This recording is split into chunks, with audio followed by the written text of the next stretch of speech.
பிதாவாகிய தேவனாலும் கர்த்தராகிய இயேசு கிறிஸ்துவினாலும் உங்களுக்கு கிருபையும் சமாதானமும் உண்டாவதாக என வாழ்த்துக்களை தெரிவித்துக் கொள்கிறோம்.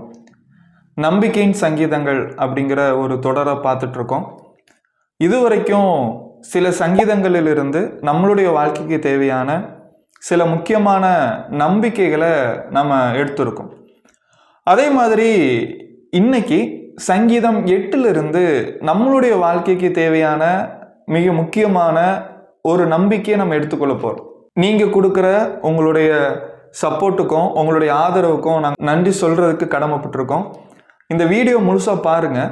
உங்களுக்கு தெரிந்த உங்களுடைய நண்பர்களுக்கும் வாலிபர்களுக்கும் சபையாருக்கும் தேவனை பற்றி தெரிஞ்சு கொள்ளணும் நீங்கள் யாரை நினைக்கிறீங்களோ அவங்களுக்கும் இந்த வீடியோவை நீங்கள் ஷேர் பண்ணுங்கள்.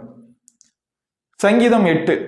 இந்த சங்கீதம் 8ல் மொத்தம் 9 வசனங்கள் இருக்கு. இந்த சங்கீதத்தை பாடினது தாவீது தான். தாவீது எப்போ இந்த சங்கீதத்தை பாடினாரு அப்படிங்கிறத பற்றி சரியான தகவல் நமக்கு இல்லை. ஆனாலும் சில பேர் தாவீது எப்போ இந்த சங்கீதத்தை பாடியிருக்கலாம் அப்படின்னு சொல்றாங்க. அப்படின்னா தாவீது இந்த சங்கீதத்தை அவருடைய இளம் வயதுல ஆடுகள் மேய்ச்சிட்டு இருக்கும்போது இந்த சங்கீதத்தை பாடியிருக்கலாம் அப்படின்னு சொல்றாங்க. இந்த சங்கீதம் 8 பொறுத்த வரைக்கும் இந்த சங்கீதம் நம்மளுக்கு கொடுக்குற செய்தி நம்பிக்கை என்ன அப்படின்னா, ஒன்று, தேவன் இருக்கிறாரு, அவர் மகா பெரியவரா, மகா மேன்மை உள்ளவரா, மகா வல்லமை உள்ளவரா, மனிதனுடைய கற்பனைக்கு எட்டாத உயரத்துல மனிதர்களால் புரிந்து கொள்ள முடியாத அளவுக்கு மகா மேன்மை உள்ளவரா தேவன் இருக்கிறார். அதே மாதிரி 2வது செய்தி என்ன அப்படின்னா, மனிதன் அப்படிங்கிறவன் யார், மனிதன் எங்கிருந்து வந்தான், மனிதன் மரணத்துக்கு பிறகு எங்க போறான், இந்த நிலை இல்லாத மனிதனுடைய வாழ்க்கையில அவன் யாரை சார்ந்து இருக்கணும் அப்படிங்கிற ஒரு மிகப்பெரிய செய்தியை இந்த சங்கீதம் 8 நம்மளுக்கு சொல்லுது. மனிதர்களாக நம்மளுடைய வாழ்க்கையில தேவன் அப்படிங்கிறவர் எவ்வளவு முக்கியமான நபர் அப்படிங்கிறது சங்கீதம் 8 சொல்லுது. ராத்திரி நேரம் நீங்க உங்க வீட்டினுடைய மாடிக்கோ இல்லது உங்களுடைய தோட்டத்தில் இருந்துட்டோ வானத்தை பார்த்து நட்சத்திரத்தையும் நிலாவையும் விண்மீன்கள் மின்றதையும் பார்த்து ஆச்சரியப்பட்டிருக்கீங்களா? இல்ல சூரியனை பார்த்து நீங்க ஆச்சரியப்பட்டிருக்கீங்களா? சூரியன் உதிக்கிறதும் சூரியன் அஸ்தமிக்கிறதும் இவ்வளவு அழகா இருக்குது அப்படின்னு சொல்லிட்டு ஆச்சரியப்பட்டிருக்கீங்களா?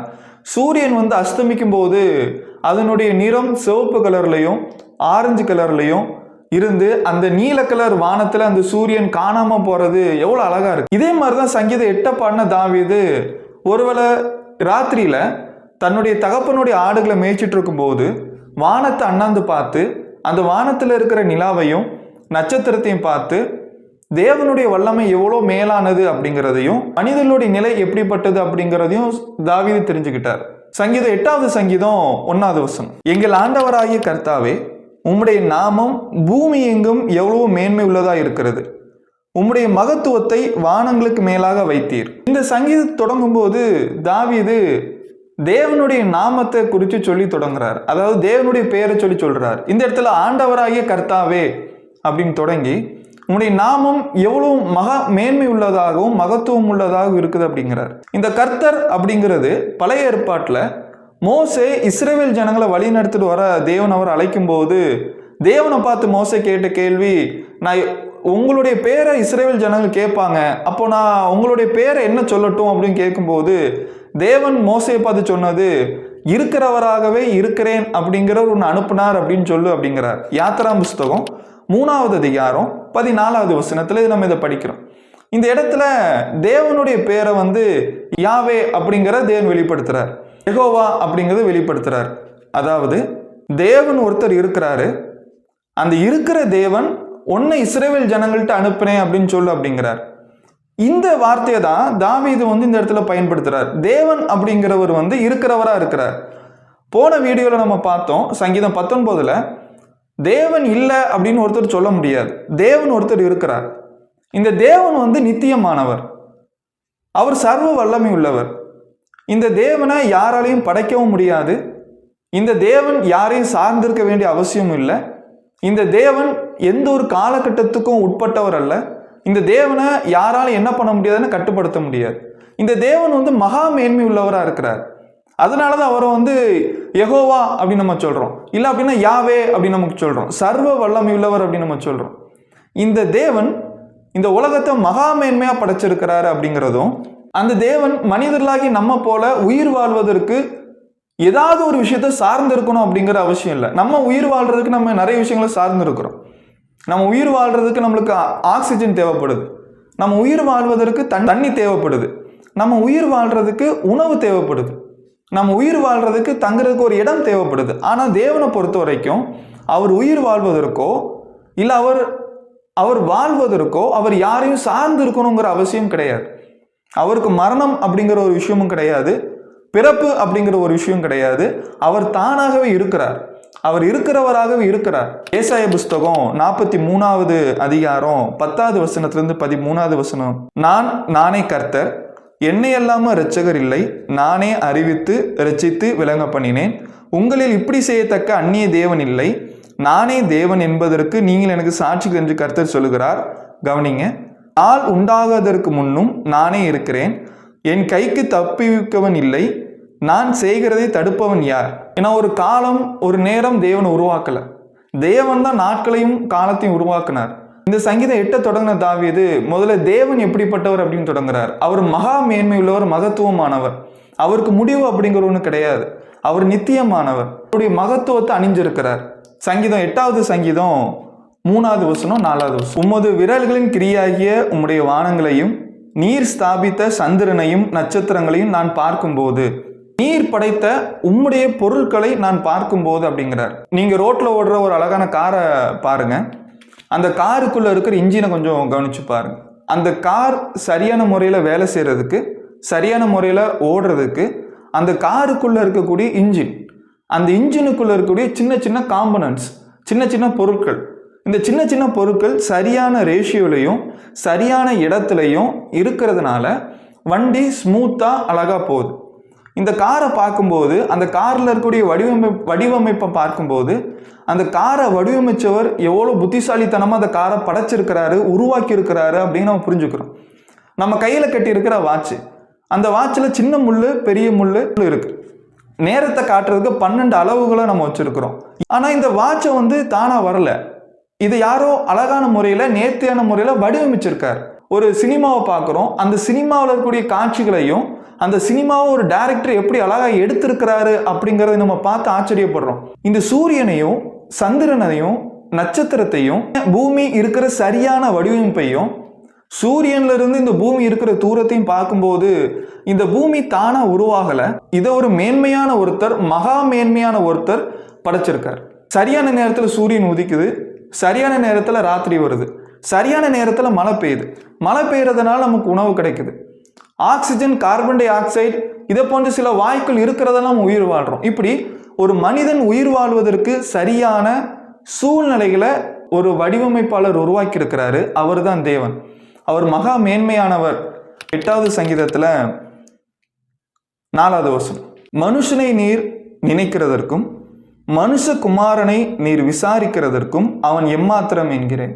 அதாவது தாவீது இந்த வானத்தையும் இந்த நட்சத்திரத்தையும் இந்த சந்திரனையும் பார்க்கும்போது தேவன் படைத்த படைப்புகள் எவ்வளோ மேன்மையானதா இருக்குது அப்படின்னு பார்க்கும்போது தாவீதினுடைய மனசுக்குள்ள அடுத்து எழும்பக்கூடிய ஒரு கேள்வி, நீங்க இவ்வளோ மேன்மையான விஷயத்த படைச்சிருக்கீங்க, சூரியன் எவ்வளோ மேன்மையான விஷயம் அதை படைச்சிருக்கீங்க, ஆனா நீங்க மனிதன் மேல எவ்வளோ அன்பு வச்சிருக்கீங்க, மனுஷர்கள் மேல எவ்வளோ அன்பு வச்சிருக்கீங்க, இதற்கு அவன் பாத்திரவான் இல்லை அப்படிங்கிறதும் புலம்பல் புஸ்தகம் 3வது அதிகாரத்துல 2வது வசனத்துல, நாம் நிர்மூலமாகாமல் இருக்கிறது கர்த்தருடைய கிருபையே, அவருடைய இரக்கங்களுக்கு முடிவில்லை, அவர் நம்மளுக்கு தேவையான எல்லா பராமரிப்பையும் கொடுக்கிறார், அவர் நம்மளை பத்திரமா பாதுகாத்துக் கொள்கிறார், நம்மளுக்கு தேவையான மழையை கொடுக்கிறார். இதை விட மேலான ஒரு விஷயம் யோவான் 3வது அதிகாரம் 16வது வசனத்துல நம்மளுக்காக அவருடைய குமாரனை கொடுத்திருக்கார். இவ்வளோ அன்பு வைக்கிறதற்கு மனிதர்களா இருக்கிற நாம் எம்மாத்திரம். அடுத்த வசனம் இப்படி சொல்லுது பாருங்க, நீர் அவனை தேவதூதரிலும் சற்று சிறியவனாக்கினீர், மகிமையினாலும் கனத்தினாலும் அவனை முடிசூட்டினீர். இந்த மனிதனை என்ன பண்றாரு அப்படின்னா தேவன் கனத்தினாலும் மகிமையினாலும் முடிசூட்டிருக்கீங்க அப்படிங்கிறார். தேவன் மனிதர்களை அவருடைய சாயல உருவாக்குனார். ஆதியாம் புஸ்தகம் 1வது அதிகாரம் 26வது வசனத்துல தேவன் மனிதனை அவருடைய சாயல உருவாக்குனார் அப்படின்னு படிக்கிறோம். எந்த ஒரு மிருகமோ எந்த ஒரு விலங்கோ இல்ல எந்த ஒரு தேவதூதர்களோ தேவ சாயலில் உருவாக்கப்பட்டாங்க அப்படின்னு நம்ம படிக்க முடியாது. ஆதியாம் புஸ்தகம் 2வது அதிகாரம் 7வது வசனத்துல தேவன் அவருடைய சுவாசமா இருக்கக்கூடிய ஆத்துமாவை மனிதனுக்கு கொடுத்தார். அந்த ஆத்துமாவனால தான் நம்ம பகுத்தறிகிறோம், அந்த ஆத்மாவால தான் நம்ம உயிர் வாழ்றோம், அந்த ஆத்மாவால தான் நம்ம யோசிக்கிறோம், அந்த ஆத்மாவனால தான் நன்மை தீமை அப்படிங்கிறத நம்ம பிரித்து பார்க்குறோம். அப்போது அந்த ஆத்மா அப்படிங்கிற ஒரு விலையேற பெற்ற விஷயத்த தேவனுடைய சுவாசமாக இருக்கக்கூடிய அந்த உணர்வை தேவன் நம்மளுக்கு கொடுத்துருக்கிறார். வேற எந்த ஒரு விலங்குக்காவது தேவன் ஆத்மாவை கொடுத்துருக்காரா அப்படின்னா ஆத்மா இல்லை. ஆனால் தேவன் இந்த ஆத்மாவை நம்மளுக்கு கொடுத்துருக்காரு. அது மாத்திரம் இல்லாமல் தேவன் இந்த பூமியில் மனிதனாக இருக்கிற நம்ம மற்றதை ஆண்டு கொள்ளும்படி வைத்திருக்கிறார். நான் இந்த பூமியில் எல்லாத்தையும் ஆண்டு கொள்கிறோம். சங்கீதம் 8வது சங்கீதம் 8வது வசனம், ஆகாயத்து பறவைகளையும் சமுத்திரத்து மச்சங்களையும் கடல்களில் சஞ்சரிக்கிறவைகளையும் அவனுடைய பாதங்களுக்கு கீழ்ப்படுத்தினீர். நம்ம விண்வெளியில போய் ஆராய்ச்சி பண்றோம், சூரியனை ஆராய்ச்சி பண்ணி பார்க்குறோம், நிலாவை போய் ஆராய்ச்சி பண்ணி பார்க்குறோம், மற்ற கிரகங்களில் மனிதர்கள் இருக்காங்களா அப்படின்னு சொல்லிட்டு இங்கிருந்து ராக்கெட்டை உருவாக்கி அந்த ராக்கெட்டினுடைய உதவினால நம்ம விண்வெளிக்கு போகிறோம். எந்த ஒரு உயிரினமும் இதை நம்ம செய்கிறது கிடையாது. ஆனால் மனிதர்களாக இருக்கிற நம்ம இதை செய்கிறோம். ஏன்னா தேவன் நம்மளுக்கு கனத்தையும் மகிமையும் கொடுத்துருக்காரு. நம்ம எல்லாத்தையும் ஆண்டு கொள்கிறோம். ஆனால் ஒரே ஒரு விஷயம் மட்டும்தான் நம்மளை ஆண்டு கொள்கிறது. அது என்ன அப்படின்னா மரணம். மனிதர்களாக இருக்கிற நம்ம எவ்வளோ விஷயங்களை பண்ணினாலும் எவ்வளோ விஷயங்களை சாதிச்சாலும் மரணம் அப்படிங்கிற ஒரு விஷயத்தை நம்மளால் ஜெயிக்க முடியல. மரணம் நம்மளை ஆண்டு கொள்ளுது. எபிரேயர் புஸ்தகம் 2வது அதிகாரம் 15வது வசனத்தில் ஜீவ காலம் எல்லாம் மரண பயத்தின் அடிமைத்தனத்தில் உள்ளானவர்கள் யாவரையும் விடுதலை பண்ணும்படி அப்படின்னு படிக்கிறோம். அதாவது மரணம் அப்படிங்கிறது மனிதர்களாக இருக்கிற நம்ம எல்லாரையும் அடிமைப்படுத்தி வைக்கும். மனிதர்களுக்கு இந்த மரணம் எப்படி வந்தது? ரோமர் புஸ்தகம் 6வது அதிகாரத்தில் பாவத்தின் சம்பளம் மரணம் அப்படின்னு படிக்கிறோம். அப்போ மனிதர்களாக இருக்கிற நம்ம எப்போ பாவம் செஞ்சோமோ, அதாவது நம்மை படைத்த தேவனுடைய கட்டளைகளை மீறி தேவனுடைய வார்த்தையை மீறி எப்படி நம்ம நடக்க ஆரம்பிச்சோமோ அப்போ நம்ம பாவம் செய்ய ஆரம்பித்தோம். இந்த பாவத்தினுடைய விளைவாக கிடைக்கக்கூடியதான் மரணம். இந்த மரணத்தினால நாம் எல்லாருமே அடிமைத்தனத்துக்குள்ளானவர்களாக மாறுறோம். ஆனால் தேவன் நம்ம மீது வைத்த அன்பின் நிமித்தமாக யோவான் 3வது அதிகாரம் 16வது வசனத்தில் சொல்லியிருக்கிறபடி அவர் நம்மை விடுதலை பண்ணுறதுக்காக அவருடைய குமாரனை கொடுத்தார். அவருடைய குமாரன் நம்மளுக்காக மரித்தது மாத்திரம் அல்லாமல் நம்மளை அந்த மரணத்திலேருந்து விடுதலையாக்கி அந்த பாவத்திலேருந்து விடுதலையாக்கி நம்மளை என்ன பண்ணியிருக்கிறார் அப்படின்னா கனத்தினாலும் மகிமையினாலும் முடிசூட்டியிருக்கார். எபேசியர் புஸ்தகம் 2வது அதிகாரம் 6வது வசனம். சரி, இந்த சங்கீதம் 8 நம்மளுக்கு கொடுக்குற நம்பிக்கை என்ன? இந்த சங்கீதம் நம்ம கொடுக்குற மிகப்பெரிய நம்பிக்கை என்ன அப்படின்னா தேவன் இல்லாமல் நம்ம ஒன்றுமே கிடையாது. தேவனுக்கு நம்ம தேவை அப்படிங்கிறத விட நம்மளுடைய வாழ்க்கையில் தேவன் தேவை. நம்மளுடைய வாழ்க்கையில் தேவன் அப்படிங்கிற ஒருத்தர் இல்லை அப்படின்னா எனக்கும் விலங்குக்கும் வித்தியாசமும் இல்லை. நானும் ஒரு விலங்கு தான். என்னுடைய வாழ்க்கையில் என்ன ஒரு தேவனுடைய மனுஷனா ஒரு கிறிஸ்தவனா மாத்துறது என்ன அப்படின்னா என்னுடைய வாழ்க்கையில் தேவன் இருக்கிறதுனா. தேவன் இல்லாமல் நம்மளுடைய வாழ்க்கைக்கு அர்த்தமே இல்லை. அப்போ இந்த சங்கீதம் 8லேருந்து நமக்கு தெரிஞ்சுக்க வேண்டிய ஒரு விஷயம் என்ன அப்படின்னா தேவன் யாரையும் சார்ந்திருக்க வேண்டிய அவசியம் இல்லை.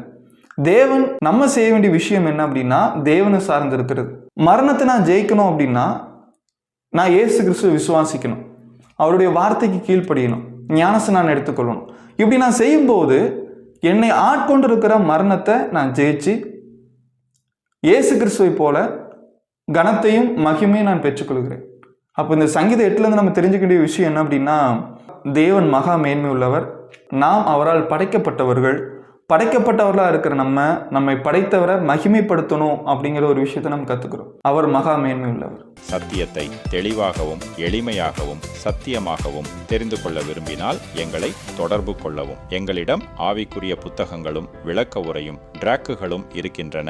எங்களை தொடர்பு கொள்வதன் மூலமாய் இலவசமாய் நீங்கள் பெற்றுக்கொள்ளலாம். பிரதர் செலின் 9790234583 மற்றும் 78450218883.